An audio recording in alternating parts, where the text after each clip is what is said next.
Ladies and gentlemen, welcome back to another very special episode of the Motorsport Republica podcast. We've got a good friend of the pod, Lukey Luke. How are you, mate? I'm good. How are you guys? Good, man. Good. Thanks, mate. Thanks for doing this. Yeah. No, appreciate it. Yeah, back. Take two. Take two, back again. We've updated the equipment, so we've got it all up and running perfectly. Bit of a common theme with us at the moment. Yeah. But we'll get there in the As end. long as Joe's not doing any more screws. He said 6 more screws about 12 screws ago. 14. We should be sweet to go. How's your holidays, mate? How's your Christmas and New Year's? What did you get up to? It was good. I spent, like every self-respecting Italian, I went down to Dramana and spent most of my time there on the beach with the kids. Played a bit of golf. Yeah, how was that? That's what retired people do. How'd you hit him?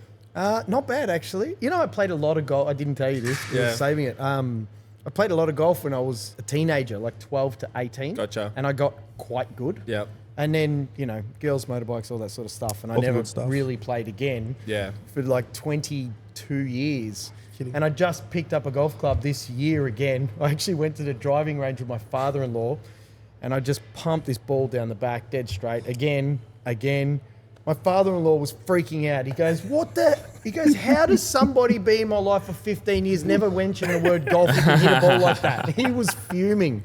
So it rekindled a bit for me. Oh, that's brilliant. It's a funny sport. It's a lot of extreme athletes and everyone loves playing it because it's just a leveler.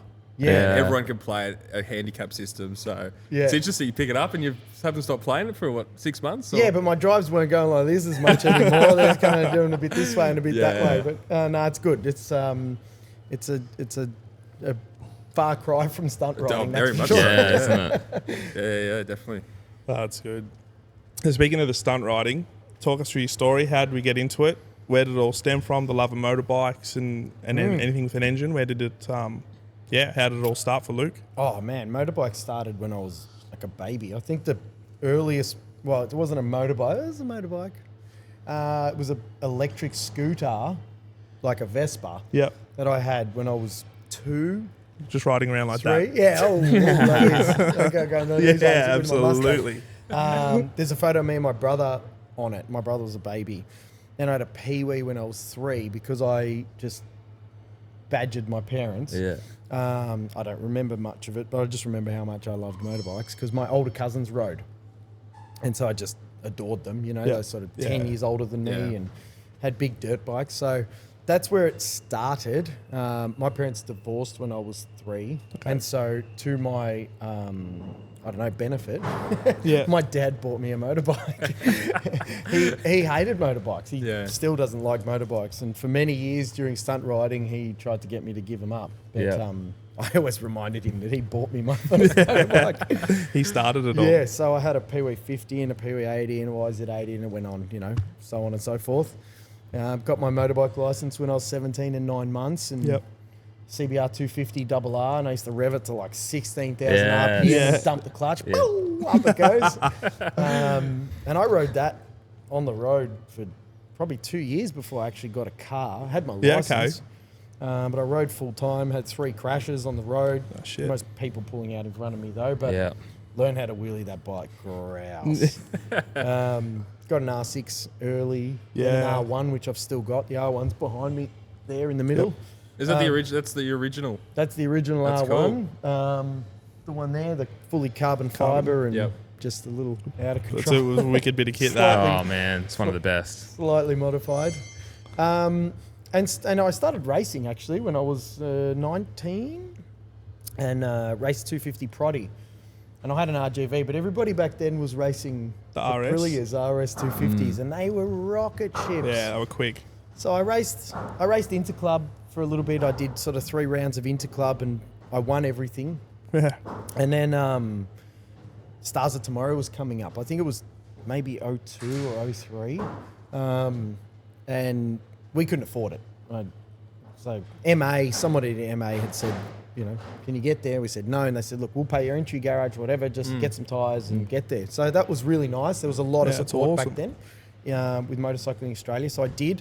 I qualified for the final. I qualified 3rd on the grid on good an going. RGV on a field full of RS 250s. I was the only RGV in the final and I was 3rd. And I can't remember who come first, but they were gone the Yeah. whole race. And when I sort of diced it out for second, third, and fourth. There was 3 of us, and every time we got on the straight, they'd go past me, and anyway, I ended up coming third by like 0.08 of a second or something ridiculous. Gee, it's good Pretty going. small, yeah, and that was a lot of fun. I loved racing.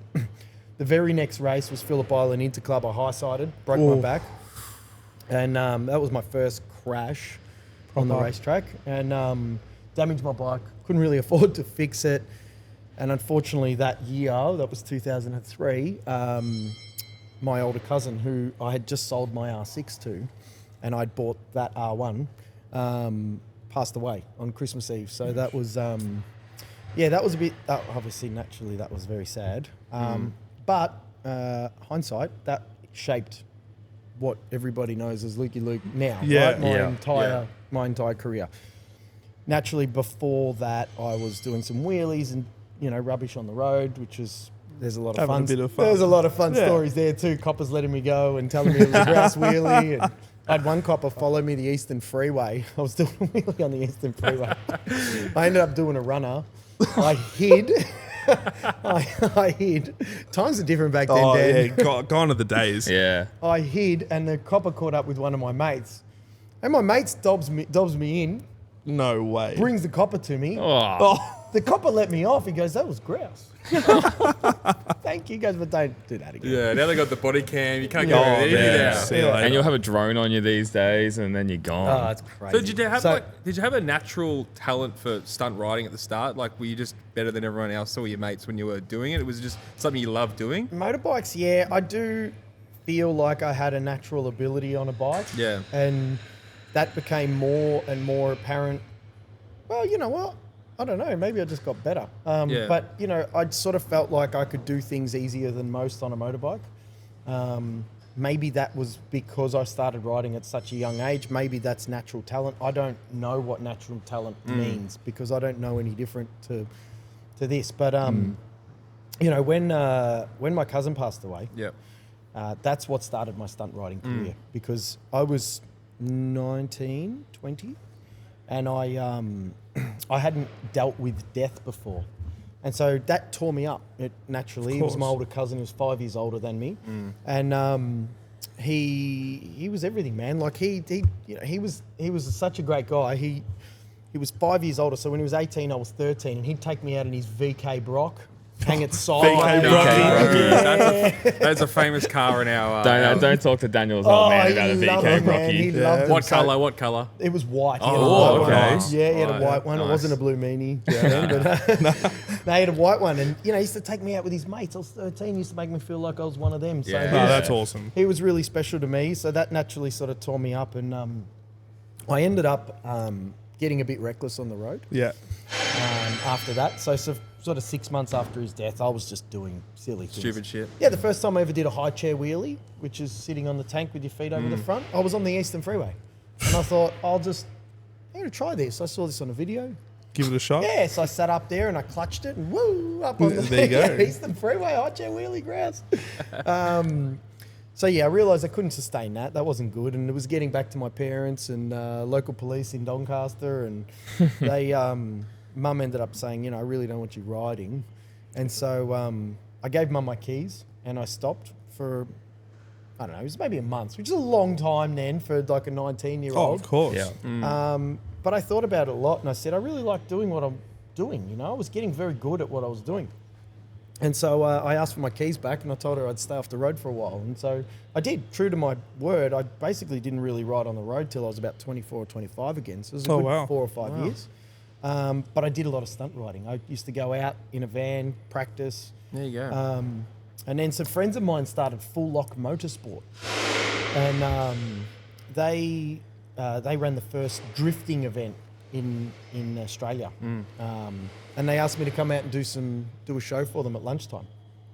And so, yeah, I did. I was like, well, I went out on my nice R1 with polished wheels and shit, it was like full. Clean as. Oh. Yeah. And did some wheelies, burnouts, stoppies, grouse, and I had Joe's at it again, is he? that is a grouse drill. There was a promoter in the crowd, and the promoter asked me if I'd like to come to Malaysia in a few weeks Yeah, there you go. to go and do a show over there, and that's basically where That's it. stunt riding Yeah, all wow. began. Yeah, so through such tragedy, became basically the catalyst for my entire life, my career. Yeah, for where you're at today. Yeah. There you go, man. Bit of a silver lining to everything. So headed to Malaysia, and was that your friend's motorsport? So full lock motorsport, was yep. some of my best mates. They Yeah, started the drifting. I did that, and then a promoter found me. Right, out of the crowd. Yeah, it was in the Yeah. crowd. He came over and he's like, taking some people over to Malaysia. Do you want to come? And I was like, what? I was 9, I was 20. Have you done any traveling in your life until then? No, Yeah. just with my parents. Went to Bali. Yeah, standard. Yeah, just Aussie like holiday. standard stuff. Yeah. Anyway, I told my mum, and mum's like, "No, you're not fucking going." Well, yeah, I am. Yeah, you have to Anyway, take those opportunities. Yeah. She wasn't happy, but I mean, it was $5,000, which was a lot, back Yeah. then. Yeah. And first class all the way. We stayed in 5-star hotels. We got treated by rock stars. Wow. Like rock stars. It was mad. Yeah. Never got treated like that again. But but that trip was mad. Went over with Cameron Ambridge, Rob Jones. These guys, I don't know if you guys have ever heard of them. Rob Jones did Ghost Rider. Oh, yeah. Cameron Yeah. Ambridge has worked in movies forever, worked in Movie World forever. Like, these guys were around a long time ago and guys I really looked up to.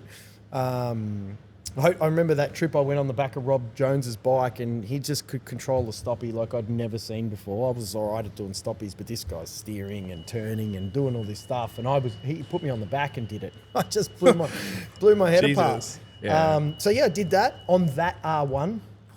Because that R1 from the polished wheels and everything, I ended up smashing the tank, putting a 12 bar on it, really kind Just of went messing it nuts. up. And then it came back to what it is today. So, yeah, did that. Malaysia was great. It was very hot. I had a fantastic time. I just went crazy, swinging off taxis in the main streets. And just really had a good time. Came back and thought, this is what I want to do. Stunt riding's really a thing. I could do something. And then I hustled, man, because then it wasn't as easy as that, the beginning. Yeah. Yeah. Trying to get shows and get recognised in Australia, reach out to promoters, with no money. No How did real you do job. that back then with no social media? Yeah, social and- media is just so big now. It must have been so Phone call, hard. man. Yeah. Literally phone call. Every single motorcycle expo, any kind of trade event, I would go, introduce myself, talk to people, just walk around to the stands, I'm a people person anyway, so Yeah. it was very natural for me to do that. I like meeting people and hearing people's stories. So sort of promoting myself was, that part of it was kind of easy in the sense just making a network and seeing if there was something I could offer. That went on for a few years and I was working at Moto Heaven, which still exists today. Yep. They're quite big on online, like Adrian. Adrian's a really good friend of mine. I've known him since I was 17 years old. Yeah. Since I got that CBR 250 and I used to go to A1 Motorcycles where he worked and we just hang out the front. He'd punch a dart and I'd just, move on to the next shop. Anyway, so I worked for Adrian for a little bit and, stunt riding was getting more and more. I was riding a CBR 600 F4i like yours, yeah. And I was doing shows and then Matt Mingay, I'm sure everybody's familiar with Matt Mingay. So Matt Mingay and Robbie Bolger back then, but my dealings were with Matt. He asked me to come and ride with him. And I'm like, yeah, okay. Yeah, absolutely. It's grouse. So I started doing some shows with Matt, V8 supercars and things like that. And that started really hindering my time at Moto Heaven.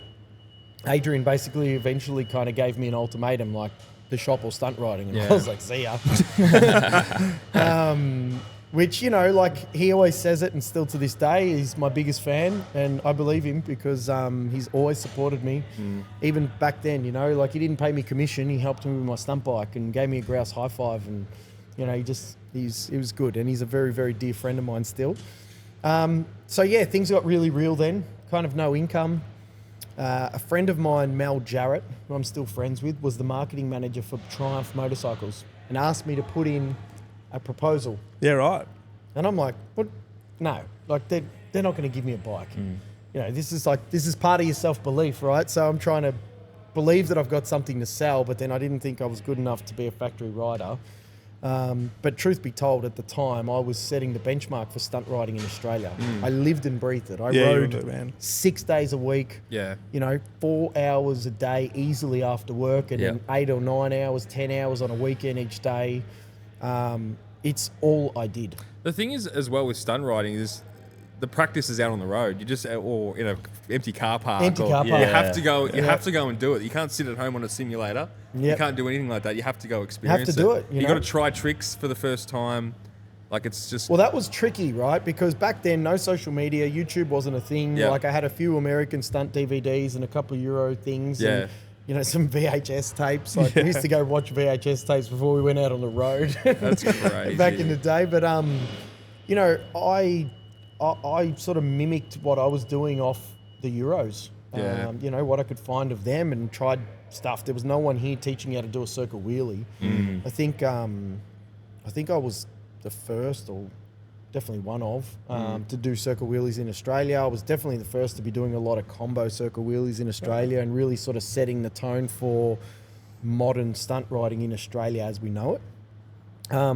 The good thing is that I came from pre-modern stunt. So it came from fast wheelies, fast stoppies, big 6-gear burnouts. Yeah. Oh, And I think that's what a lot of stunt riding these days lacks, is some of that old school, just throttle, Just grunt. get into it. Yeah, That's yeah. something Matt Mingay is very good at, and him and I used to love that, you know, do that stuff together. Still, to this day, people ask me what my favourite thing to do on a motorcycle is.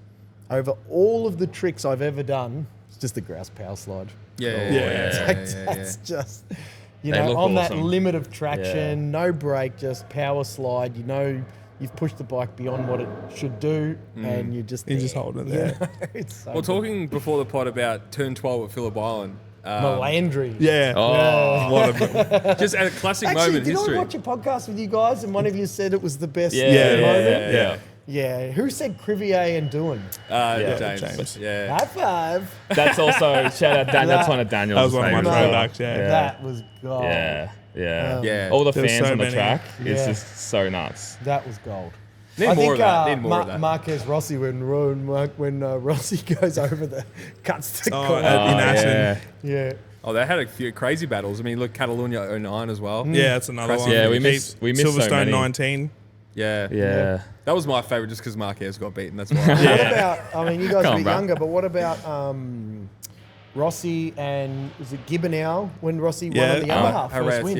Oh, yeah. You know? In South That, Africa. that yeah. stands out in my mind. Yeah, 'cause- that's a good one too. Against Biaggi. It was Biaggi's bloody arch nemesis. Was it Biaggi? Yeah. Yeah, I think South Africa. Gibbernow was in Phillip Island, I think, Yeah. that same year. When he pushed him off just on the That last was corner? Jerez. Perez. Yeah. Perez, yeah. Oh, Perez, yeah. There's been a couple. Yeah. There's been heaps. I remember watching Doohan ride in like 94. I reckon I was in primary school and my mum wanted to go to the shops and it was Phillip Island MotoGP. Yeah. I was so annoyed because I was watching MotoGP. So I was running to different TVs in the shopping centre so I could watch it. That's cool. And Doohan was like 35 seconds ahead. It was Yeah. insane. Yeah. And then he crashed. Binned it. Yeah, Yep. he tucked the front or Oh, something and he true. hung onto it for so Yeah. long. Yeah.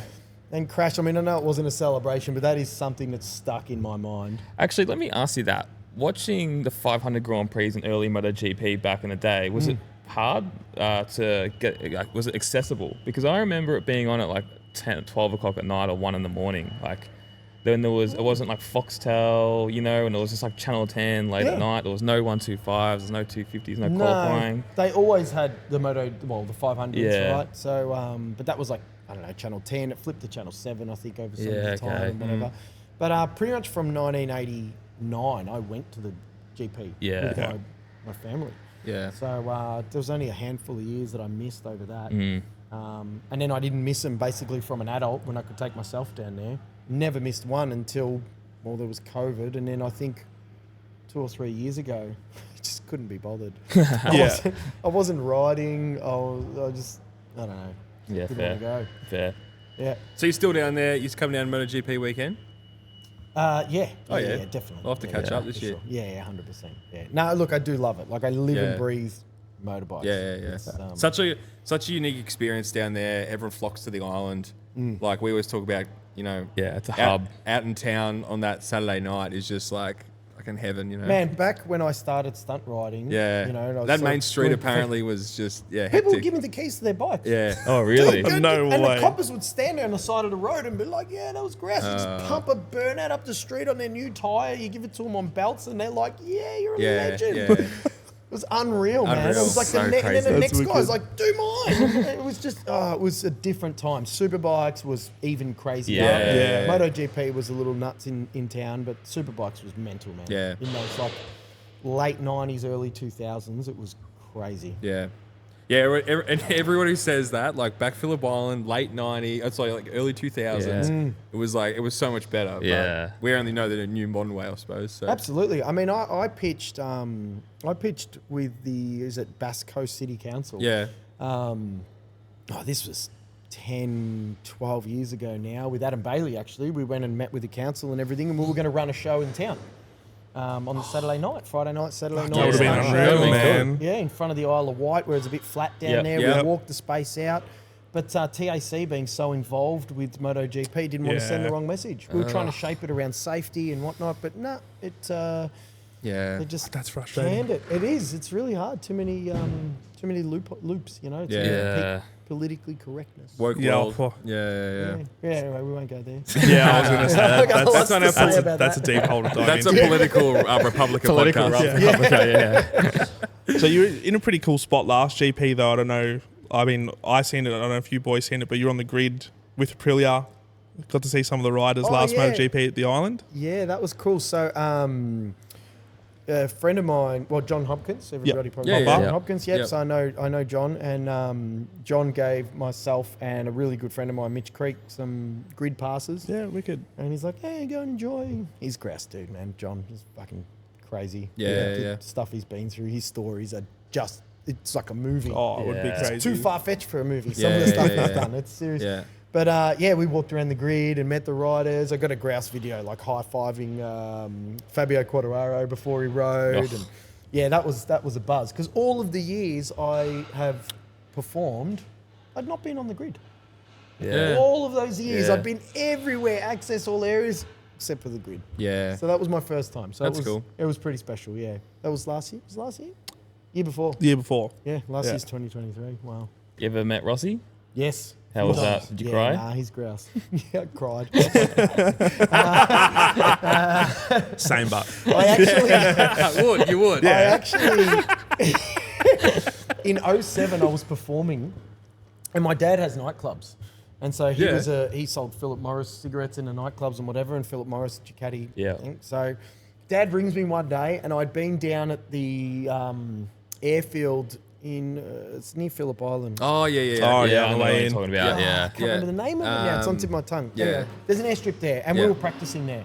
And my dad rings me, and he's like, "Oh, son, I got the rep here, and he's got some ticket to MotoGP to go on a bike." I was like, "Dad, is this the MotoGP two-seater Ducati bike?" And he's like, "Oh, I don't know. It's some bike." And I'm like, "Dad, you need to find out. Is this on the back of the two-seater MotoGP bike with Randy Mamola?" And he's like, "Oh, I'll call you back." He calls me back. Yeah, that's the one. I was like, "Yes, Dad. Yes, I'll take that. Yes, Dad, take that. I want that. Yes." Because he's not into bikes. He hates bikes. Yeah. So that year, I was performing at MotoGP, and I did the Ducati two-seater with Randy. that's Oh my which God. was insane. Like, insane. And he's crazy too. Yeah. Randy's nuts, and Randy, I mean, he's seen me ride, and I got introduced as the stunt rider for the event as well. So he was like, "Oh yeah, we're gonna have some time." yeah. I said, "How quick can we go? Like, can we get the knee down?" He goes, "Man, there's." He named a couple of riders. I don't recall now, but only a couple of them had their knee down, and they were riders. Yeah. Not Yeah. sort of general public people. He's like, "If you're comfy on the back, we'll go." Anyway, I think we did a 35. Two around up. there. Two up. And What? mate, they took off. It was insane, the power. It took me a moment to sort of get my head around how uncomfortable this was. Yeah. No control. Yeah. Somebody Yeah, you're else not That'd in be tough control. for you. that quick. Yeah. I was just, this is unnatural. But you're holding on to the tank. There's some. Anyway, I got my knee down at Siberia was the first time, and then Lukey Heights, and then kind of everywhere. We did an out lap, a flying lap, and an in lap. It was nuts. 35 2 up. Yeah, man, it was stupid. But in the paddock, getting back to your Rossi story, that's the first time I met... No, that was the second time I met Rossi. It was the first time I got to actually kind of chat with him a little bit. And I was wearing a Ducati hat because you were branded doing the Yeah. Ducati ride. Anyway, they were like, "Oh, can we get a signature?" Yeah, cool. I never ask anybody for signatures. I've met so many people. I just don't want to be that guy. Yeah. Yeah. Everyone's getting signatures. So I was like, "Okay, yeah." He signed a Ducati hat. I was like, this is mad. I got Rossi's cool. signature on a Ducati hat. He's never going to go to Ducati. But this is going to be worth a fortune. Not that I care. I would never sell it. Anyway, then he signed with Ducati. And now there's a million Ducati hats with his signature on it. But I did think for a while that was pretty unique that I had this Ducati hat signed by Rossi. Yeah, 100%. But Rossi's a good guy. Like he changed the sport forever. Oh, 100%. he did. Yeah. A lot of haters out there. I don't know why. I don't really get it. I know he's, played funny games with people over the years. I kind of like it. Yeah, yeah. All those That champions. sets you does it. aside, though. I think so too. Marquez does it. Yeah. 100%. He does it to people. You look I at think Formula One Rossi as well, did it- Schumacher as well. Same That's guy, right. same thing. I think Rossi did it with more charisma though. I think so. Yeah. Italian. Yeah, That's right. Gets away Marquez with does it, and I'm like, Too Rossi aggressive, does it, too This aggressive. guy's the best. I want it. That's right. Makes it okay when you jump into a toilet and go back on your bike after you win a race in the 250. How good was that, man? That was so good. His one of celebrations were, Oh, yeah, they're next level. yeah, Man, the GOAT. yeah. But let's not get into that debate. James might cry.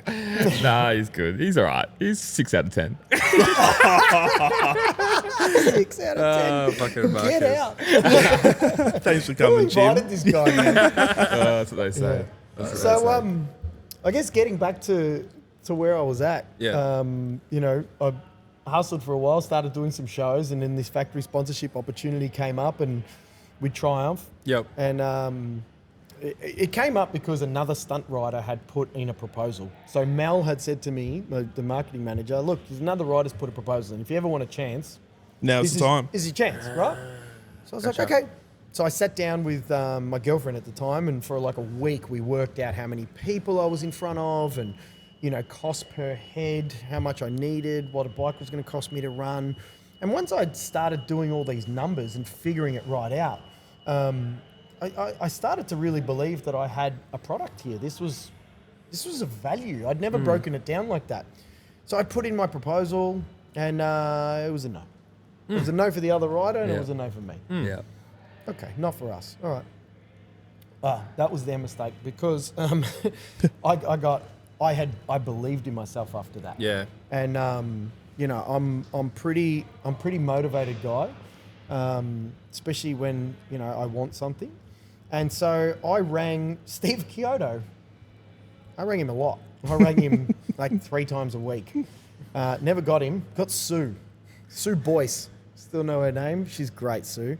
And got to point, hey, Sue, it's Luke. Oh, hey, Luke, he's not in at the moment. That's okay. Just let him know I rang, And like, we had this great conversation, this great relationship, me and Sue. Never met her, but talked to her 3 times a week trying to get a hold of Steve. And I reckon that went on for 6 or 8 months. Oh my It god. went on for quite a while.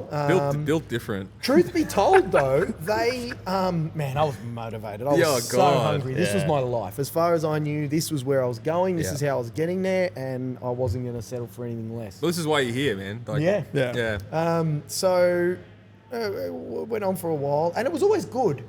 Sue would encourage me to call again.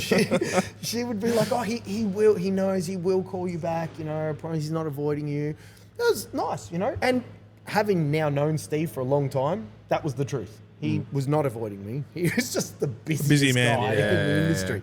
So eventually my phone rings one day. Hi, Luke, Steve Chiodo. I was like, whoa, I've been trying to get a hold of you. He goes, yes, I know, you've been very persistent. He goes, look, you got some time to come in and speak to me. He said, anyone that's that persistent deserves some of my time. He Yeah, said, so let's catch up. How's whatever day, whatever time? Said, yep, cool, came in. And brought him my proposal, sat down with him in the boardroom at Triumph at Stubbs Street, at Triumph head office, which is PSI, so Peter Stevens Importers, and went through everything with him. And Steve's like, how'd you get to these numbers? And I had a folder with me where I just jotted down all my crappy notes and rough calculations and so on and so forth. And he's like, show me that. I was like, oh, okay. Yeah. So I sat down with him and I showed him that. He said, that's how I do it. I was like, this is not presented, And he goes, no, but this helps me understand. So he sat with me for, I reckon it was nearly 2 hours. It was ages. And he said to me at the end of it, he said, if it was up to my heart, you've got everything you want. It's up to my head, I just can't quite see it. I just can't quantify it. He said, how about we do this? I'll give you a bike from now until the end of the year. I'll help you run it with the exception of big crashes and whatnot. You're going to have to help contribute. And if I'm happy with it at the end of the year, some great exposure and whatnot, then we'll sign you on for everything next year. I said, cool. I did MotoGP. I was on the front cover of AMCN and I was at the Motorcycle Expo. There was a bunch of articles about me. And the rest is history. What year was this, Luke? This was 2007?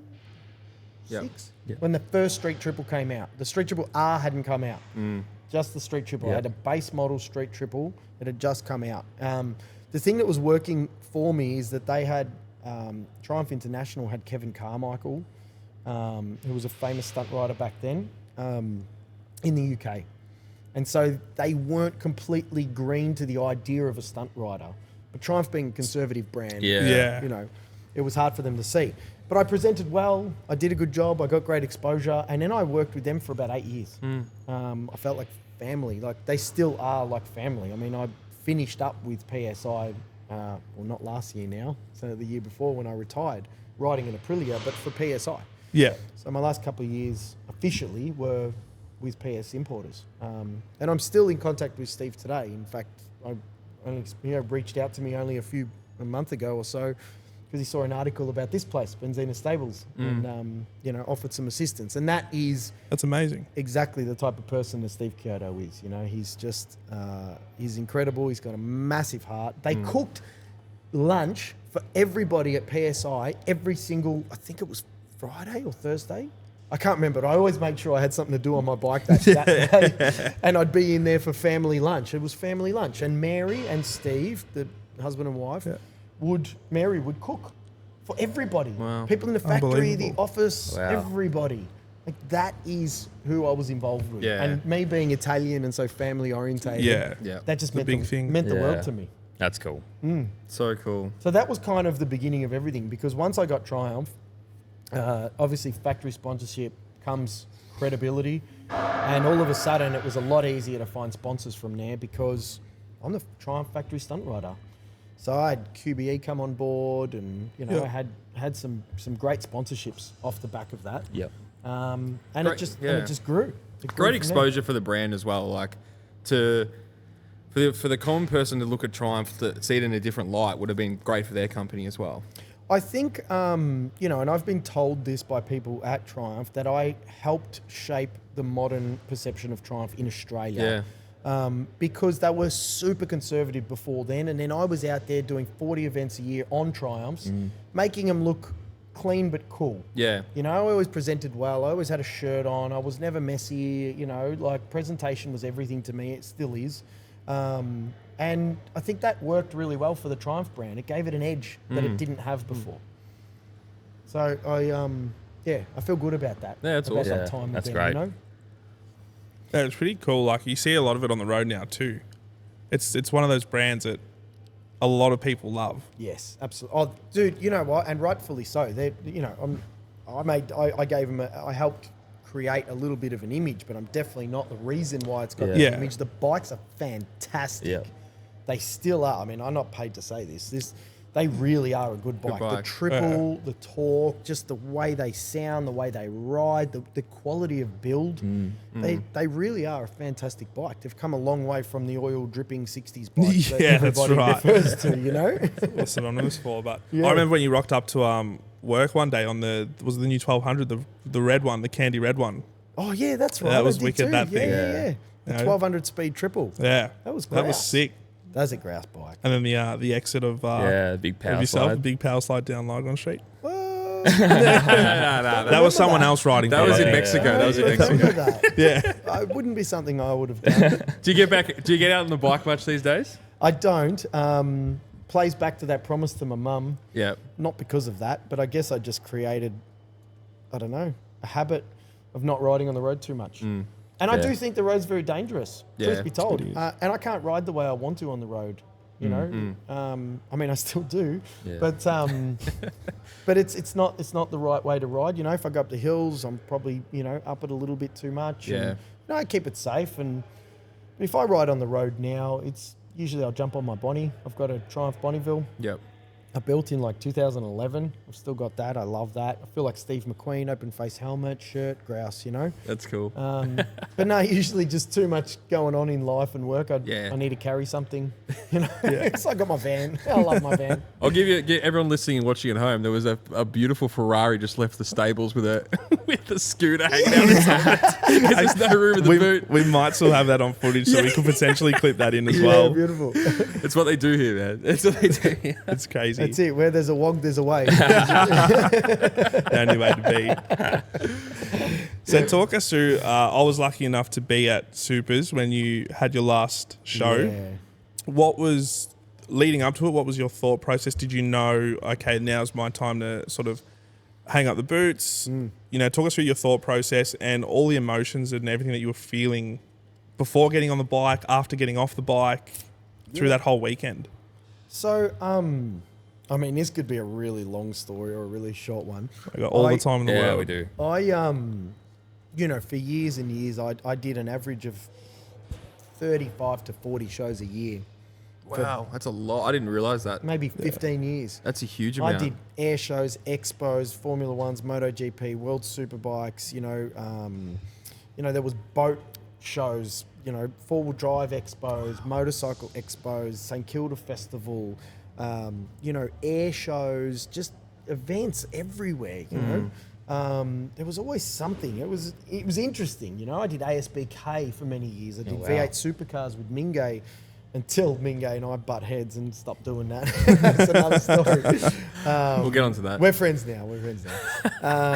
But, you know, just two ego-driven young stunt riders fighting for top position. So, that's another story. But, you know, I did it for so long, and then I had my first son in 2016. And not that things changed all that much. Like people say, oh, you know, did you risk change and whatever? Not really. I guess I didn't really think about it all that much still. It was just so natural for me to do this. But when it did change was when I had a very decent accident. Is that Joe again? Joe. I thought Joe left. Maybe we'll wait. We can cut that.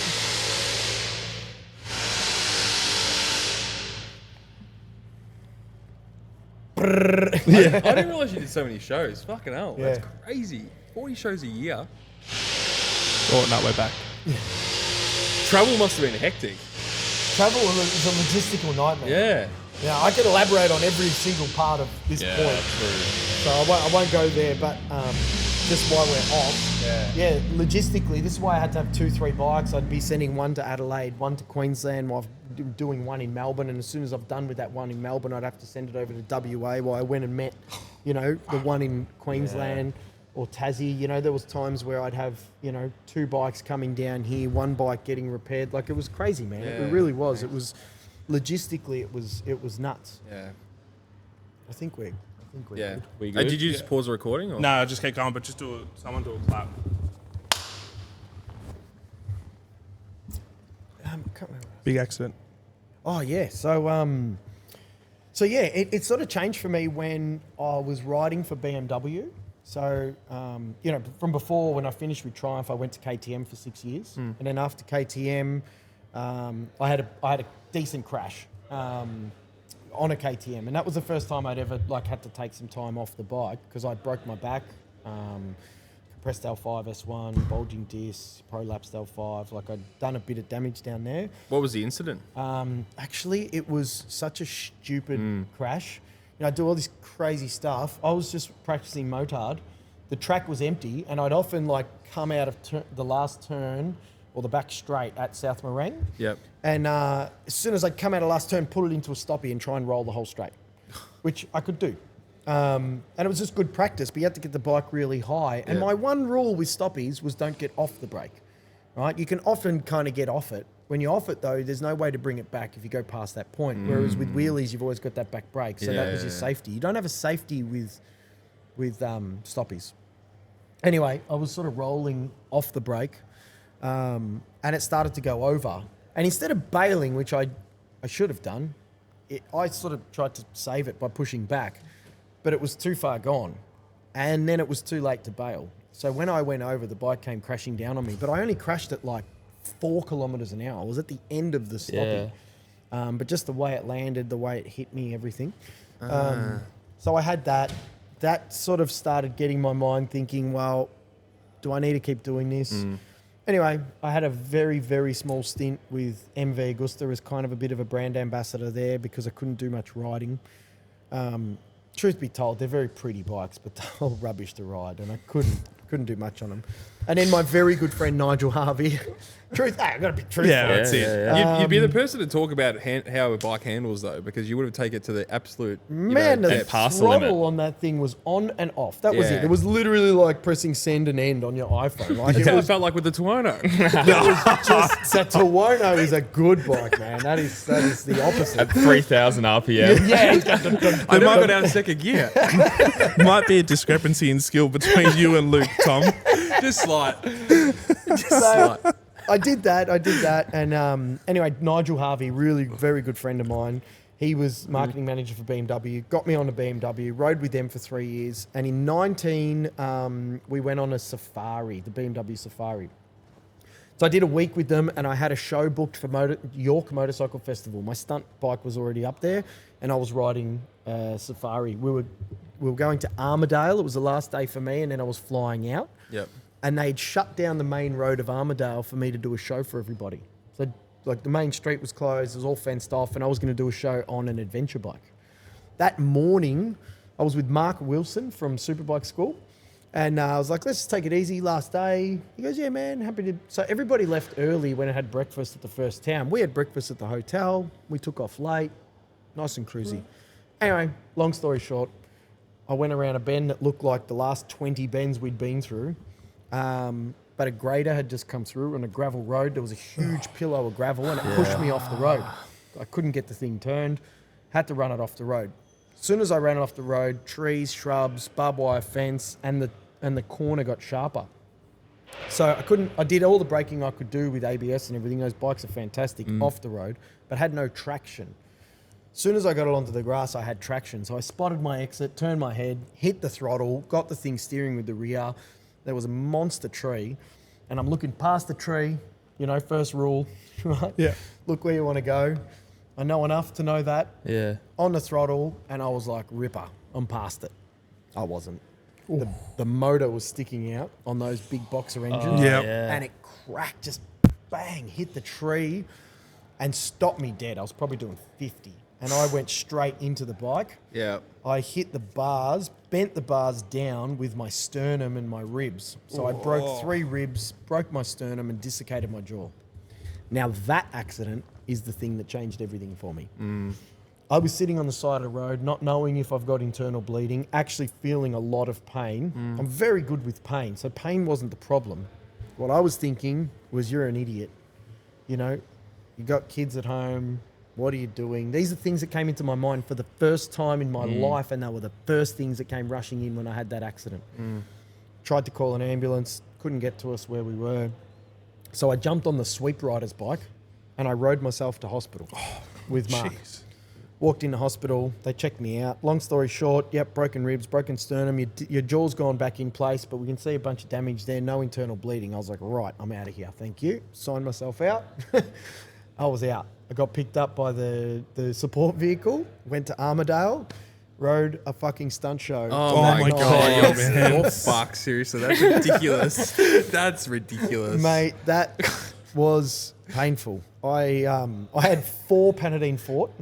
I was off my chops, and I rode a stunt show. And every time I landed, because I had a microphone in my helmet, so I do a stoppie. It's like, and then land. Like this is what they're hearing. They're just hearing all these noises. Everybody's laughing. So that was the lighter side of it. I mean, I was in a lot of pain, but I did it. I woke up the next day with the most incredible rash you've ever seen over my whole body. I had track marks going down my legs. Oh. I looked like a junkie. It was insane. I had an allergic reaction to the codeine. Oh, no. Didn't know this. And like every male, right, who gets man flu, you suffer from man flu. Yeah, of course. I was freaking out about the rash, man. Like, my injuries did not faze me. I understood them. They were real. I was in pain, but whatever. I dealt with it. The rash, I'm ringing my mum. I'm ringing my wife. I'm like, this rash is getting bigger. It's getting longer. What's going to do? What's going to happen? Like, what's going to happen? I feel hot. Like, it just freaking out about the rash. Anyway, I jumped on a plane, went to Perth, went to the medical centre. Yep, you had an allergic reaction. Have this shit. Put this shit on you. Shampoo, wash your body with this stuff. Happy days. Rested for a day, rode 3 stunt shows in the middle of York. In the main street, I was the main attraction. Everybody knew what had happened. It was announced. I was like, there's photos of me getting off my bike and I'm like this because my whole left side and my sternum was just... I cried after every stunt show. I did it in the main town, so my hotel was right there. So after every show, I walked into my hotel, laid on my bed, got my breath, stopped crying, calmed down, went and did another show. Far out, man. That was insane. Got some work ethic. Fucking hell. Well, I'm telling you this because this plays to my retirement. I did it for everyone that was there to see me. I didn't do it because I was going to miss out. I was there. They were going to pay me. They said, please don't ride. We don't want you to hurt yourself anymore. Like, happy to pay you. You're here. It's just unfortunate what happened. Can't help it. Wasn't about that. It wasn't that for me. There was all these kids. Like, it was a big thing. Like, I was the main attraction at that show. They'd shut down the whole street, main street. It's pretty grouse it's cool. town. Yeah. And I just couldn't let them down. So I dealt with it. And I swear, after every show, I was like, I'm not doing the next one. In my head, I was like, I'm not doing the next one. But then, you get your breath and you stop crying and, you have some food and you hydrate and you're like, I could get this done. I could get this done. And you do it, I mean, this is what we do, right? And I think the tone's been set with motorcycling in the past. Like, this is what we do. Yeah. So I did it, and the motivator was the kids and the crowd. And after that, I started thinking my career and what was going to happen. So Nigel moved to Triumph, back to PS Importers, and wanted to take me with him. This is in 2020. And I said, okay, but this is the last time I go, and this is like my retirement thing because I want to wind this back. So gone full circle. Yep, full circle. It just felt right. Yeah. It really did feel right to go back to my home, back to family. And anyway, 2020, COVID and everything. So no shows. Then I came back, I did a couple of shows, and I was like, you know what? I think I'm cool with this. Like, I think I'm, I had Benzina Stables. I was starting to work on that. Benzina Cantina. I had a Mexican bar and restaurant, which I sold in 21. But that was a great business. I had my Benzina garage and my motorcycle shop. I wasn't using stunt riding as my income, really. It was just something I did still. And I thought, I'm going to pull this. I'm going to call this. And my wife said to me, you can't just let it fizzle out. I said, well, yeah. I mean, I haven't really done a show for the last year or so. And she said, no. You need to bookend this. Not for you, for everyone else. Yeah. And so I did. World Superbikes I had performed for, I think, 17 or 18 years running. I can't remember the number now. And that was my last show. And truth be told, I was sort of just, okay, well, I guess I'll bookend it. I was going in there, just, it was another show. This will be fun. And then I can just move on. And from the second I announced my retirement, we put out a press release and I was inundated. Absolutely inundated with messages, texts, calls, private messages on my socials. It was just crazy how many people were reminding me of things that I had done that stuck in their mind. Like you mentioned earlier, remembering me when you were like 13 years old. Yeah. Like so much stuff came out like that. It started becoming a little bit emotional for me. And anyway, get down to Phillip Island. Mate, I couldn't walk 2 meters without people shaking my hand, saying thank you, wishing me well. I started to realize that I had made a pretty incredible impact on people's lives. Just something that I did that I always felt I was pretty fortunate to do and was a bit selfish. And I was a stunt rider for a living. Like, I'm not trying to throw that in people's faces. That's pretty cool. So I was always pretty humble about it. Like, I don't want to be the douchebag that's like, can I ride motorbikes for a living? And truth be told, I was always like that. I always thought I was very fortunate. But never really wanted, as much as I was a stunt rider, I never really wanted the limelight shone on me like that, you know. But I quickly realised that I was doing a lot for people, and it became a bit of an emotional weekend. My last show, I remember I bowed at turn 11 to everybody there, and all my mates were there, and I had Carlo, you know, everyone knows Carlo. So Carlo came out to the track and took some photos, and it was grouse. And I rode into the pits, and I just started crying. I don't cry. Like, I think I need to put emphasis on that. The last two stories we I got. I know, but Extreme circumstances. I'm not a crier. Like, I'm all about men's health, mental health. You know, getting your emotions out. But for whatever reason, every time I try and get my emotions out and cry it out, I just can't cry. I just don't cry. How often do you see it though when sportsmen retire at the end of the game? Yeah. Roger Federer, for instance, like. Remember him and Nadal like sobbing on the stage there, like lose it. just a crazy, like it just happens, like it's just something that I couldn't clicks. control You know? it. I had people clapping as I'm going down pit lane. The sirens all blew. What an awesome you know, the experience. horns. Everybody in race control stood up and they were clapping in the window, and I'm just bawling, man. I'm just like, this is unreal. I had the guys that have let me out, for like Mark and the guys and Craig. They'd let me out for 17 years, you know, released me to go out on track, you know, hugging me, and then I go ride past the pits, everybody's there, and then it started raining. I'm crying in the rain on my bike. I rode around to the tunnel, and I'm for the first time I'm there by myself. Nobody's there. I'm just on my bike crying in the rain, just thinking, oh my God, like it's actually over. It's done. Yeah. So, you know, for something that started that was quite, I don't know, non-emotional, it was kind of a whatever for me, became one of the most emotional moments and times of my life. And I think in my final post, I'd written that, you know, I got to ride motorbikes for a living, and that's pretty cool. But the people that I touched and the things that I did made me just a little bit proud of, you know, what I had achieved.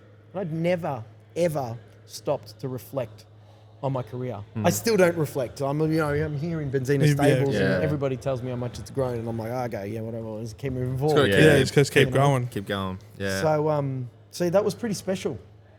It was really special. Yeah, that's amazing. Yeah, it was crazy. It was like I said, fortunate enough to be there, man. It was cool to see. Yeah. Yeah, I'm just thinking about it now. Tearing up. So do you miss the thrill of it, or do you have things like, well, golf's your new thrill now, but do you have something that gets it all hot, Gets it all ticking over. inside? My kids. Yeah, nice. My kids are everything. You Yeah, know, watching, they frustrate the hell out of me too, but I just love them so much. Yeah. You know, I miss, you know, you asked if I miss it. I do and I don't. I miss the buzz. I miss the reactions. I miss the faces, the kids' reactions, the dads, the mums' reactions when I stoppy up to some guy's nuts. Yeah. You know, I miss that. That's something I can't replicate in life. And so I miss that vibe. Yeah. It's not about being the center of attention. It's about Everyone enjoying themselves. Yeah, the reactions that I see from my perspective. Yeah. It really is incredible. And I wish, you know, that people got to experience that at some point in their life, because it is very special. Knowing that you did that. Yeah. You made that person smile. You made that person laugh. It's pretty amazing. Yeah, the high fives for the kids. I remember Doohan giving me a high five when I was a kid, and remember thinking like, oh my God, Yeah, best Doohan thing just ever. high fived me. Yeah. I would have been 7 or 8. And I always remembered that. And so my entire career, every time a kid put his hand up, I go give him a high five. Because I could be that Doohan to them. Yeah. You know? I might not be. Yeah. But if I am, I just made that kid's world. Yeah. Yeah. So that's what I miss. I'm still riding a little bit. Actually, this year I didn't ride much at all, and I started becoming a bit grumpy. And my wife was like, "Go and ride a motorcycle, please." So I built a super bike. And, As you do. Yeah. And Race Centre put that thing together for me, and I went to Broadford only a few weeks ago. Oh, cool. Now. Yep. And man, it was good to be back out on the bike. It's been 2 years since I've been on the track, and Yep. never really been on track on a proper super bike. I was always racing nakeds when I Yeah. did some racing. So Yeah, that was cool. That was fun. And I was so stiff the next day. I was like frozen up. I think we'll have to organise a ride day down at the island. What do you reckon, Daniel? Yes. Good luck. He might pass us every lap and a half. It's not I'll wave. I'll about- just wave. Yeah, just I'll get the high five. There you go, little fella. I might be close to you behind pit lane, but that's probably about it. I won't see it till the end of the session. It doesn't matter. But we should do something for sure. Yeah, 100%. Yeah, it's just good times, man. Good times in the garage, good times at the track. Absolutely. Are the boys into bikes? They are. They keep pushing me more and more for motorbikes, and I dangle the carrot enough where, you know, they ride, but I don't want them to race motocross or bang themselves up too much. Yeah. So they love their BMX, they love soccer, they love Yeah. motorbikes, Awesome. you know, so they've got a nice diverse range. I try and, look, whatever they want to do, That's it. I'll let them do. Yeah. It's You the know? best way to be. But I let them ask me to go motorbike riding before we go. Otherwise, I don't want to be the soccer dad, you know? Yeah, you Just don't wanna like force it on down them. their throat. Yeah. Plus, you know, I've been through enough on motorbikes to know that they're dangerous. Yeah. They're my boys. Do you watch? They watch MotoGP with you or anything like that? Or Yeah, they Yeah, nice. Look, I've got so many photos of when they're babies just sit on my lap and me watching MotoGP, you know, my finger in their mouth or something to keep them quiet. And yeah, they do. Leo, the young one, loves it a lot. Freddie's getting a bit older. He's curious about it, but it doesn't get into it. But you ask Leo, who's your favourite rider? Lacia Spargo. Number 41. Oh, Yeah, really? He says 41. 41 every time, Lacia Spargo. He sees 41. He's like, Papa, 41. I'm like, Papa, that's 14. But they know all the riders. Yeah, you that's know? cool. They know Jack Miller's Aussie. They know Johnny Ray. Johnny Ray's a friend of mine, so they know Yep, Johnny. He's a ledge. Yeah. You know, we watch Superbikes and MotoGP, but the MotoGP riders, they know them all. Leo plays MotoGP on Yeah, on wicked. PlayStation. Grouse. He's only just turned 5. He was 4, so, you know. Oh, wow. Yeah. That's pretty cool. crazy, man. So you're obviously keeping up to it still. What are your thoughts coming into this next MotoGP season? What are, all this hype about Marquez and him, Mark who? Yeah. Luke was Is that guy still around? Luke was saying this off air that I give him like a 2 out of 10.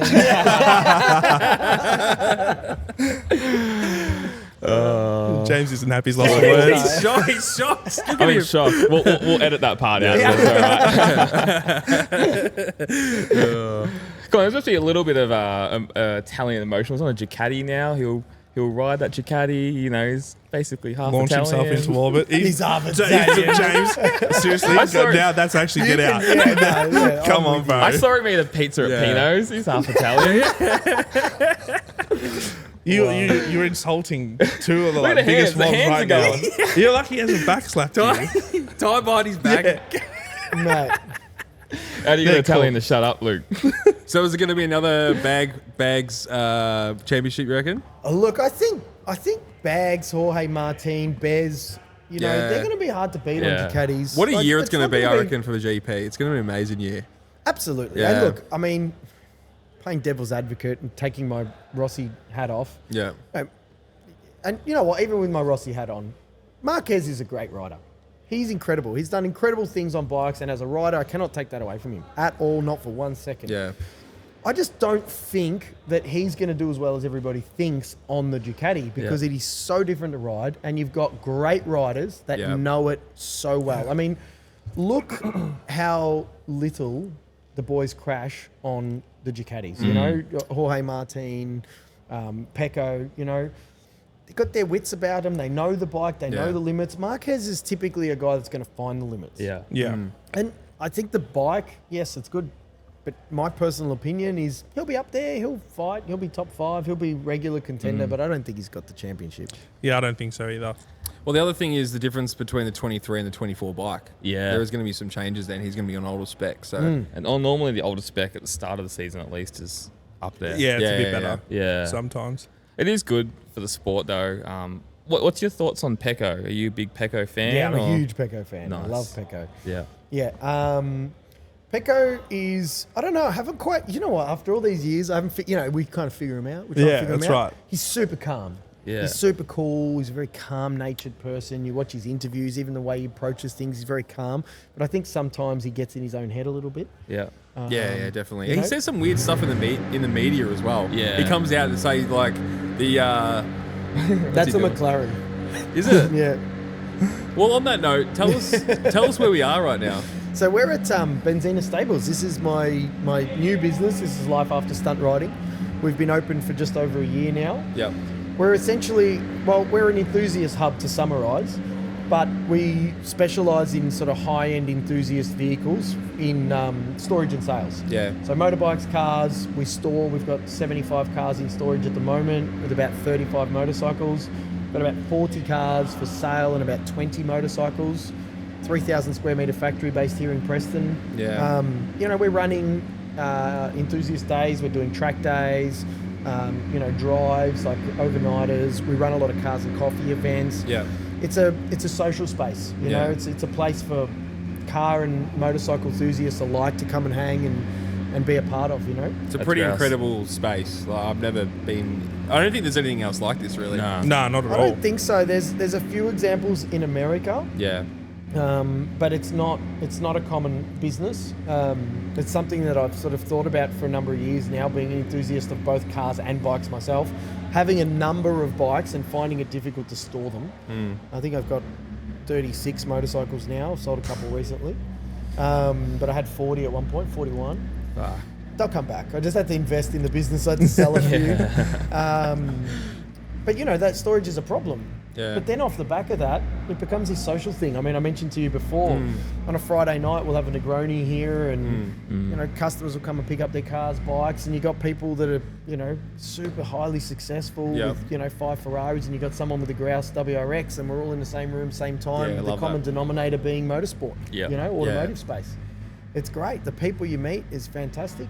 I really enjoy it. Yeah. Amazing. I think that's the McLaren getting quieter. Yeah, I think so. So ring, he hits it again. Yeah, there's some wicked bits of kit, some nice cars and bikes, and you could bloody go nuts in here. Oh yeah. Oh, yeah. Well, that's it from me, boys. You got anything to add? Oh, we're still talking about the GP and how Pecco's calm and collected. Yeah. We'll continue on. Continue with that. Yeah. Yeah. Look, I think he gets in his own head a bit, but I think he's maturing. So I think next year he's going to be hard to beat again. Yeah. He's got the confidence of 2 championships. I sort of feel like you got nothing to lose once you've got 2 in your belt. Even True. though you've got the 100%. title. Yeah. It's perspective, right? Like Yeah. life's about perspective. So you're either going to go in there thinking I could lose this championship, or go in there thinking I got 2. So whatever, no pressure. Pressure's off. Yeah, I think we find him a bit too calm and collective, and that's why I think a Marquez on a Ducati is exciting for me, even though I'm not a huge fan. I think So- sometimes people might think he's a bit dull. He's not eccentric. He's Well, not how like. was that celebration? In That's what I Valencia? mean, like- that was just ridiculous. Fucking playing basketball. I mean, come on. But you know what I mean? He's not.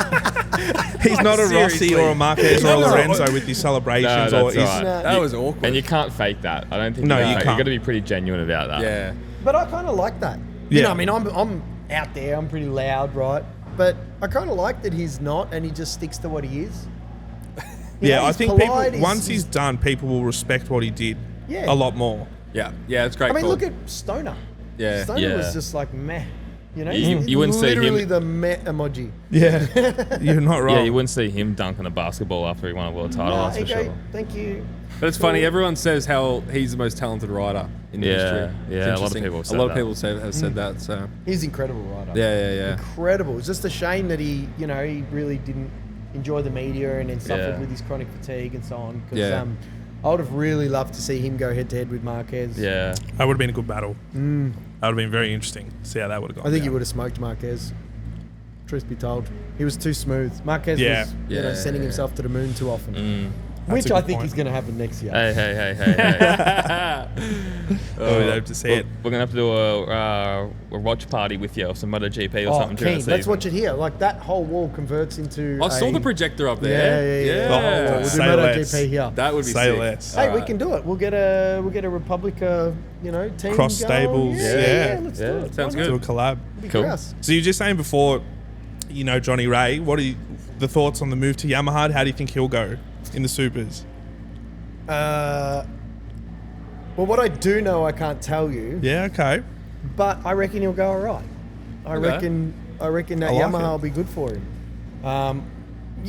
Flipping over to Top Rack, I think he's going to do great too. Yeah, I think he's Yeah. going I to think do awesome. He's wrapping his head around that BMW and the Ducati. Well, the Ducati's going to be hard to beat again.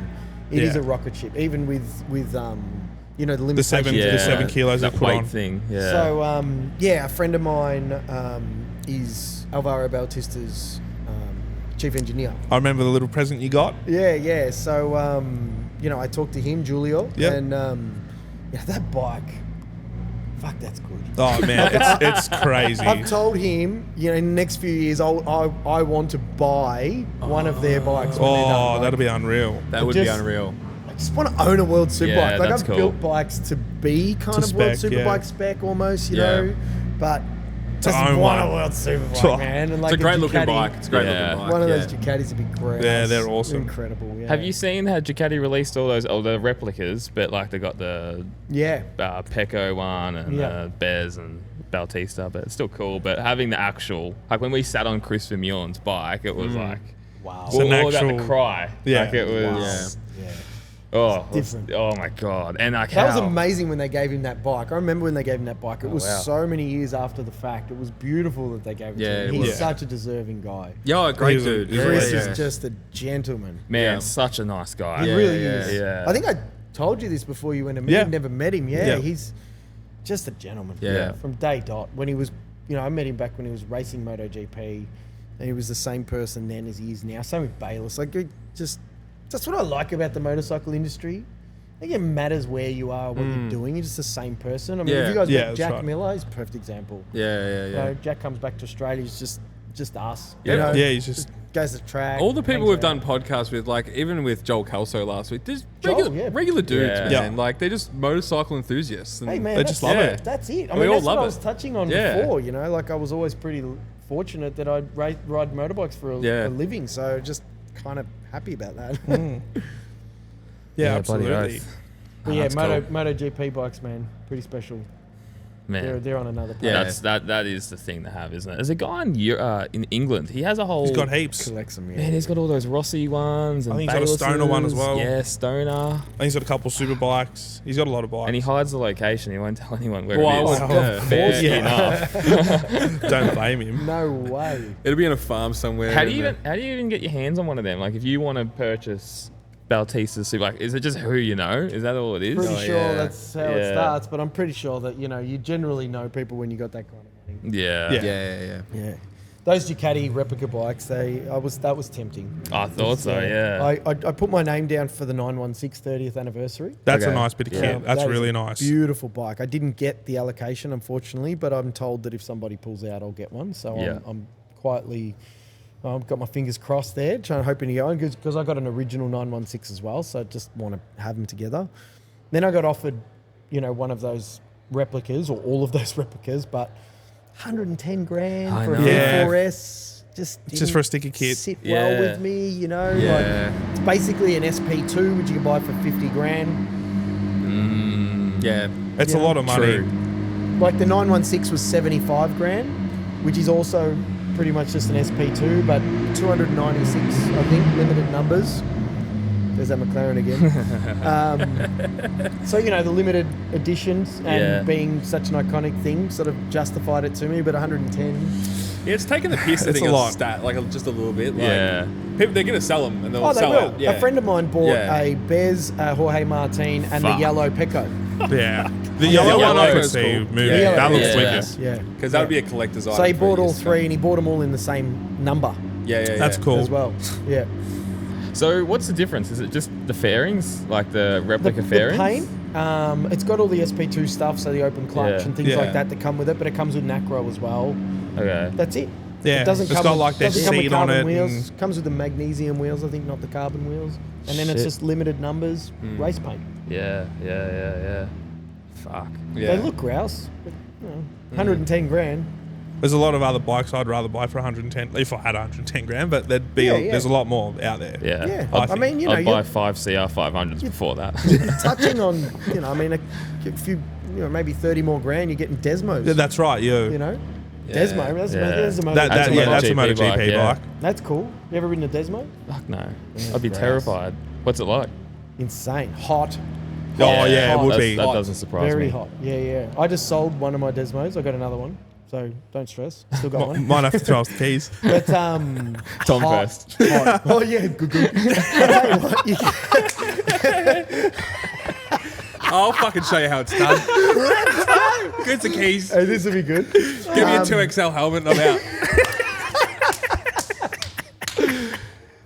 take off, you can't just Clutch take it off out. on the lights. You got to like, you got to give it heaps. Like, and because they're so loud as well, it's a bit embarrassing when you take off from the lights. But they're cool, man. Very raw. What about the other MotoGP bike, that Honda RC21? Never ridden one. Sat okay. on one, but Okay. never ridden So one. that's a 500cc. No, that's No, the that's the RC 1000. yeah, it's- 213 yeah. V. Gotcha. That's like the 213? Stoner one, Yeah, Marquez 213. one, whatever it is. right. Yeah. 213. Fuck. I'd love one of them. And I'd love an R7. R7. R7 Yamaha. Original Positive. one. Yep. R7. Old school. Yeah, Yeah. come Not on. the new Get R7. your head I was out of like, the gutter, I was would you? like, You can get that from surely down not. the road at Yamaha. I was dirty. I was dirty when they called that bike the R7. R7. Like, take away from something that was so special. Yeah, gotcha. yeah. OWO1. Yeah, yeah. So The R7s, isn't that like the It's real, just- it's just the a- 125 that was the Nah, it's Haga bike. Oh, I No, thought it, that's like Noriyuki Haga raced the Oh, yeah, R7 yeah. back in Yeah. like the Yeah. 90s. One of them, the RC2 How much 13V. How much are those RCs going for these days, you know? It's $300,000. Yeah, I was plus. going to say, Yeah, plus. bit of Depending on how cash. you get it. Bit of cash. Yeah. I don't think I've seen one on the road or in the flesh. I think I saw one at like a GP Expo years ago, and that's it. Yeah, I reckon that yeah. was Carl Cox's bike. Oh, really? Oh, yeah. Yeah. because we Yeah. see him in the paddock. Yeah, he's a big fan, isn't he? Huge He's got motorcycle. yeah. huge player. teams and stuff, grouse. or ran a team or something like that. big supporter of Yeah. motorsport, not just Yeah. motorbikes. Has he got a but team now? He's got a Moto 3 three team maybe. Carl Cox Motorsport. Yeah. They're running drag racing as well. Oh, wow. Yeah, he's cool. Full on into Big it. supporter. We've got our Pitbull in the paddock this year as well. He owns half Yeah, owns Trackhouse Racing. What's that? Pitbull owns half owns Trackhouse Racing, Oh, who took really? over RNF Aprilia. Yeah, no Imagine way. seeing Yeah. him down at Phillip Island in Yeah, the yeah. toilets. Yeah, taking a piss next to him. Hey, Mr. Worldwide. Show us your worldwide. Yeah, yeah. They're cooked. MotoGP, that is big for MotoGP though to get these stars in it. I feel like MotoGP's come full circle again. It's Yeah. really starting to spice up again. Yeah. We always have this debate, and I think we talk about it almost every episode, but we don't want it to go down the route, I don't think, as Formula One, where One. it's so glammed up. Yeah. And you go to Formula One, and as you know, there's people everywhere looking Yeah. like Instagram models that don't actually know what a Ferrari is or McLaren Just to check is. themselves in at the F1s. I Yeah. think, did you go to that night with Mick Doohan? At Nah, the No, we're we Grand? already didn't, at the Grand. unfortunately. We're at the Phillip So Island. Casey Stoner spoke, and I think he changed my view of him. I mean, I was always a fan of his riding, but never so much a fan of his personality. And that night, I and I met him a few times, but not really got a chance to have a good chat with him. And he said, the artistry of motorcycling, those words. And it was amazing because what he was meaning was MotoGP takes away the artistry of riding a motorcycle with all this electronic rubbish and Yeah. wings and blah, blah, blah. Just let's get back to what is the artistry of riding a motorcycle. When you watch Flat Track, it's Flat Track. It's you and the motorcycle. That's all it Yeah, is. yeah, You know what I mean? It's not electronic aids stopping you from slipping this Mm. much, or ABS or traction or whatever. It's just you, your throttle control, the rider, and your skill set. Yeah. And that's the artistry of riding a motorcycle. And so I think, it really does need, I get safety measures need to be in place. I get it. But maybe that should just be limited to, traction control a little bit, so that you don't high-side yourself to oblivion when it's unplugged like Pedrosa that Yeah. time. Oh, yeah. It's about riding the bike. But it was interesting talking to Chris about this was there's so much safety now that these guys have no fear. So that's why you see these massive crashes and pile-ups because they just throw it up the inside because they know it's going to stick. Yeah. Yeah. But back in the day, there was a lot more caution around it. So And less interesting. runoff as well. So I think, Yeah. like especially with the gravel traps, they know that they can't run wide, so they're not Yeah. going to go that extra half a meter or a meter. Yeah. So it's interesting. And Yeah. we have a big thing about aero in MotoGP and how that's the only thing that's stopping the racing being unbelievable. Yeah. It's just too much aero. It's becoming like F1 a few years ago. You just Yeah. can't follow the bikes. You looked at, Sepang was a great example of Sepang that. was a great It's boring example, race. 4 seconds between each rider. yeah, that was, Snooze fest. Yeah. Oh, hopefully next year it's very different. Yeah. I think next year will be. yeah. Well, there's so many unknowns. I'm so excited. No. You mean to say there's so many Ducatis? There is. I feel a bit sorry for Yamaha now. Yeah, and man. Honda. What a fall. I know. Well, yeah. You know. Japanese Who would've thought? manufacturers just it's not like how they used to be. Like, it was killing me when Honda was winning everything, but it's killing me that they're nowhere as well. Yeah. So, Yeah, it's sad to see. It's still it's like kind of happy the heart. medium, please, Honda. Yeah. You know, same with Yamaha. I mean, Fabio's such a good rider, Oh yeah. and that Yamaha just doesn't seem to be progressing. Well, I'm a big Formula One fan, big Max Verstappen fan, and Oh my God. He likes Max Verstappen. Who likes Max Verstappen? Oh, look, I got to admit, I don't mind Max. I like Max as well. What? Get, Come on, listen, appreciate- all three of you can appreciate- get out. You Marquez, you both, Max. What are we doing here? anyway, back to my story. It's about me now. I reckon this year for Formula One, I'm not massive, not a fan of Hamilton, okay? Yeah. But I reckon last year F1 for me was the most boring season I've ever watched. Max. And I'm The big, Max and I'm a big Max fan. Like, and that's You the need- thing. you need I know someone the to He hate. even rivalries. won yeah. when I was 100% certain he wasn't going to win. He still won. I was like, Yeah. guy's So it's pissing me interesting. off. Yeah. You need those rivalries and that competitiveness in sport. Like, yeah. And I think the some of the races that I enjoyed the most was when it was Hamilton versus Rosberg back in the day. So Yeah. Look, people relate to people. yeah. Right, and that's why perspective is so important as well. Because Yeah. people's perspective, it doesn't matter what color your shoes are. If I perceive them to be blue, and that's my perspective, that's you can't change that. That's me. That's so perspective is not necessarily the truth, right? This is why you can't argue with idiots. and racing's the same, right? Yeah. So people are drawn to the personality because people is what you relate to. You don't relate to a motorcycle. Me and a motorcycle weren't both born. We weren't, we didn't go to school together. Like, the motorcycle is an object. Yeah. But the person riding said motorcycle, people can imagine themselves being that person. So, like you say, you need these things. Like, Yeah. I don't like Max, so I want other people to beat him. Yeah. So now I'm like intrigued. Now I want. So exactly the You know? same. Yeah. It's funny. I used to watch Hamilton and pray to God who fucked up a pit stop or something, and that was the most joy that I had. I'd get you through the week. It got me through the week. But, motorsport, man, so good. It is. Yeah. Couldn't live without it. No, and we're getting shaky, aren't we? We really need some I know it's not far off now. Formula, It's the paying Formula test. E's on this weekend. We might even have to flick that. No, no. don't go there. That's down a rabbit hole. Let's watch the first MotoGP race here. When is it? Is it Qatar? Yeah. I yeah, think it is this Qatar, year. yeah. in March. Like midnight or something? Let's do it. Let's do it. Done. Let's do an all-nighter. Yeah, 100%. Yeah. You supplying the coffees all Yeah, night? man, we've got a coffee machine. Oh, come on. Well, Yeah, we don't cool. run Come on, short man. off Look here. here, I used to find the beans. coffees. Who are you talking to? We'll bring Pino along, but I need him making Mate, me I got a coffees. cafetera on my leg. I live That's the this best stuff. thing ever, man. I love that. I got to talk to you about beans afterwards then. I Oh, need, yeah, need I a sort good you out beans with beans. fire. Yeah, don't worry. Red bean over here. Oh, We've got there you they go. roast There their we own go. beans, Grouse. Good. No, we'll definitely do it. Yeah, That'll be an awesome night. yeah, absolutely. I'll walk in with my Marquez hat and you'll walk in with a Verstappen hat and away we go. So I'll come. We'll leave them. So it's you and me then. Yeah, All done. right. And then there was two. We'll be all Forza Vale. Oh, 100%. Oh man, this will make you especially happy. My son last year for his 4th birthday wanted a Rossi birthday. Oh, that's cool. So my wife made him a Rossi cake. I had him this oversized Rossi head. It was massive. We got Rossi flags, Rossi gear, a big life-size Rossi. It was just all Rossi. Oh my God, It that's was his amazing. Rossi party. That's amazing. That's cool. That's cool. It's What a amazing. legend. I For love his it. 4th birthday. Oh That's my so God, cool. if I was 5 and I went to my friend's birthday and he had that, I would have shit. That would have been the greatest thing ever. Oh fuck, that would be crazy. It's right. He's 4 years old and really appreciates it. And Yeah, obviously, and he's Rossi seen. retired, 4 years ago? Yeah, that's yeah, right. shit, You know? 4 years now.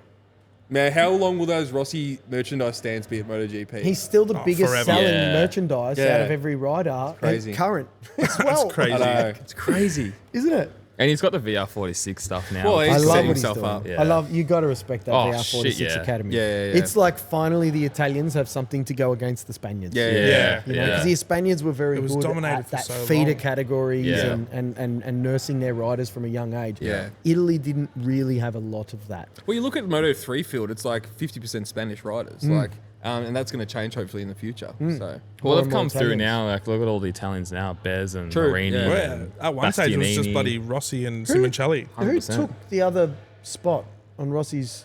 Digio. Oh, it was Diga. Yeah, that's Yeah. right. Yeah, I forgot. Yeah. I'm excited. Because it was like close to being a Spaniard. It was. Yeah, they wanted that was- Fermanel to get. I was like, that that's was dumb. never going to happen. I don't reckon. I You don't know, think that it's would just have. whispers. Yeah, I reckon Rossi would have to sign off on it, and he wouldn't have done it. It was distraction. They were Probably. making you look left while they went right. It's called the boogaloo. You gotta, like, get the art of the boogaloo. But down. only one rider in, one rider out for this year. So Paul Spargo out. Yeah. Paul Spargo out, and then your little mate, Pedro Costa in. You love him? James does. I'm Of a big course you fan. do. Are you Spanish? Like, what is with you and They're from Spanish he's from the riders? same town as Marquez, isn't he? Yeah, What's it's your national? What's your Sevilla. background? German. Oh man, I'm all Aussie. But it's Aussie. Like three generations ago, it's German. Why does he Marcel like Schroeder? Like the Spanish so many? He pulled that out of his ass. Hey, what are you talking about? I'm the best with names. He's in the category where you go to die, Tom. Super Sport. 600. Forget about it. no. Forget about it. We're talking to Joel Kelso last week about Super Sport. He goes, I'd rather retire. Oh, really? Did he say that? Oh, my goodness. I like Joel. He's a good kid. He's a great kid. Yeah. He'll never change. Nah, he's the same. Yeah. Yeah, he's always been the same. How do you think Marini's going to go on the Honda? Because I'm really excited. Shithouse. I hope he does well. What do you mean, man? He might as well just leave. I reckon he's going to do. I've got a sneaky. I'm not saying he's going to be top 6 in the title. I reckon he might be you top just- 8. Well, then he's nowhere. I mean, like, I know, let's but- be honest. What did I he mean, finish look, last year? 7th. Yeah. Unless Honda have made some serious changes, which I Yeah. don't think they will because they're stubborn.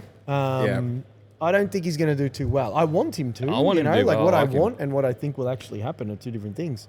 Yeah, I think he's made a good choice getting away from his brother a little bit. And, Yeah. he's a factory rider, standing on his own 2 feet. Yeah. It was a big call. It would have been a tough call because he probably knows he's not going to do too well. But look, I hope he does good because I kind of hope Honda come into the mix. Yeah. You know, the best times is when, you had Yamaha, Honda, Ducati, Suzuki even sometimes, and Aprilia coming into the mix, all fighting. Like, Yeah. You there didn't was know a who time there anyone in the could last win. few years where it was almost anybody could win. Yeah, sort of those COVID years as well. Like that Yeah. was the best. We were sort of 2020 was the best racing for MotoGP. Which was mad because it's what got me through COVID. 100% Yeah, same as right. us. It was the only thing that we could watch or Yeah. experience because What a season. what a Unreal season. And one Mir wins it. I mean, seriously. I know. On a Suzuki. Good bike. He did a Mark. Hayden. He did He a did Hayden. Hayden, one Yeah, race yeah, win. He did a yeah, that's Hayden. right. Yeah. God, goodness gracious. Yeah, I remember when Hayden won that championship. I was so dirty Yeah. because Rossi needed that win. Yeah. Like that was a Rossi championship. But like they say, it was his championship to lose, and he crashed. And then crashed again, didn't Bad he? tyres. Oh, he crashed twice. Conspiracy. Yeah, twice. Yeah. Yeah. Someone played with his tyres. It's probably the Spanish. 100%. Yeah, Your 100%. mates. It was your mates. Yeah, my great granddaddy did it Yeah. back in 2006. Well, they screwed him for his last one in 15. They The Spanish did. Mafia, they screwed him for the last one. They did. When they wouldn't Anybody pass that each other at the thinks front of the Rossi- race. Rossi kicked Marquez is tripping balls. Yeah, it's ridiculous. They It don't was a reflex understand the action. physics of motorcycles. They're going to kick him off a bike. How's it's not even that's at all that right. Get it up angle. on the screen. Get it up on the wall over there. We'll Mate, go play by play. his foot came off Yeah. the peg. You can Yeah. see it. As a rider, I can see it. Yeah. It. Like a kick would be this, and you try kicking, ride your push bike. You got a push bike? No, I sold it. I'll Okay, I will give you go a out. push Yeah, bike. I won. I want to see you ride down the street and kick something and watch what happens. All right, done. Watch what happens to your own bike. Done. At that angle, you're saying Rossi kicked him and It was didn't also That's fall. what I on the said. He lean. thought it was It Kung He's Fu got a lean Panda. angle. Yeah. Mate, what is he, Bruce Lee? It's not. No way. Straight from the horse's mouth. James. You can't argue with that. Nah, That's right. I think you spoke to Biaggi. I'll have you on my side. Hey, Rossi and Biaggi are friends now. He's probably got nothing to say bad yeah, about him. probably. That's true. Yeah. mates. Kissed and made up. Yeah, they're mates. I don't know about that one. I like it when they hated each other. Two Italians going at it the best. That was mad. You know? Loved it. The They old, punched on Yeah, after the yeah, race. Yeah. They're the headbutt on the way to the podium. Yeah. Loved it. Yeah, that was grouse. Out of the line of sight of camera. Rossi was Yeah. always so clever. He Yeah. never let Oh, his yeah. emotions get the better of him on camera. Yeah, he's very Only smart off. like that. The GOAT in all aspects. I love it. Yeah, man. He's brilliant. you got to respect his brilliance. 100%. Oh, dude. Yeah, James, come on. No, What are you doing? I'm with you. Mate, he's gone Don't up. He's an 8 backtrack out of now. 10 now, isn't he? He's got to be an 8 after this 6.5 conversation. or 6.5. Get him off. Get him off. Oh, it's funny. Anyways, Luke, thanks so much for having us again. Oh, Yeah. no, that's all I'm right. glad That's this good. time it worked out. And very different to the last time, Yeah, too. yeah, We that's touched right. on a lot of different stuff. It's Yeah. a shame everybody's going to miss the first one, but, It is what it is. technical error. That's Yeah. it. Yeah, it wouldn't be a us. Republica podcast Yeah. without one. I So actually this new like this thing. It's probably out of sight. But Yeah, it's a whole new like recorder. yeah, it looks great. I actually Very fancy. encrypted Looks the like- file because I wanted to come up with myself. That's It possibly looks like a 1990s roller skating ring. Yeah, You true. know, It with the does. colours and shit. Well, we had to laugh when we put the questions up on Instagram, and you're like, when are you getting new recording equipment? We were pissing our pants, man. It was so good. Yeah. We were loving it. well, we spent the money, so we did it Yeah, right. that's right. Good boys, well So- done. I'm a big fan of podcasts, so I really appreciate Yeah, you they're having good. me on and having another crack at it. You could have just easily gone, oh, well, that didn't work. No, God, But, no, we wanted it No, happening. I enjoyed it. It was fun. I'm glad I've done it twice now. Yeah. Maybe I'll Yeah. do it a third time. 100%. We're going to get you 100%. on for like a mid-season review and stuff, and Yeah, maybe we'll we'll- do a bit of a like filming session for the watch party, and Yeah. We'll get some cool stuff done for Do you know sure. what? MotoGP, man. I'd love to. Pre-race little pod before we watch it. That sounds good. Yeah.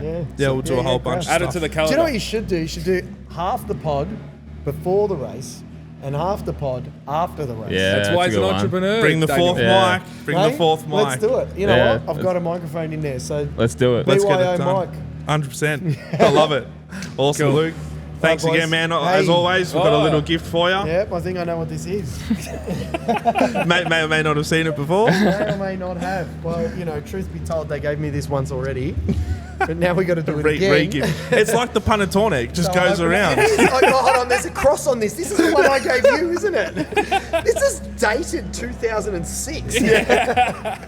All the Italians will get that one. Oh, man. No, I appreciate it, boys. This will go back on the mantelpiece where it Awesome, was man. before. Beautiful. Yeah. And the t-shirts obviously inside as well for you. So Thank you. Beautiful. Thank once you. again, man, we really appreciate you coming on and having us at the stables. Yeah. Guys, Yeah. we're going to throw all the stuff in That the wasn't a bio. real clap. It just went Thanks, man. Love it. Check out the stables. Yeah. Check out Lukey Luke. Yeah. And we will catch you try- guys put- on the put next the- episode. Put the link. Yeah, in. we'll put everything in the bio. We'll put everything in the Yep. vid. And yeah, check it Appreciate all it. out and we'll catch you next time. Thanks, guys. 100%. Thanks, Thank you. man. Thanks, Cheers. man. Thanks, Cheers. Ciao.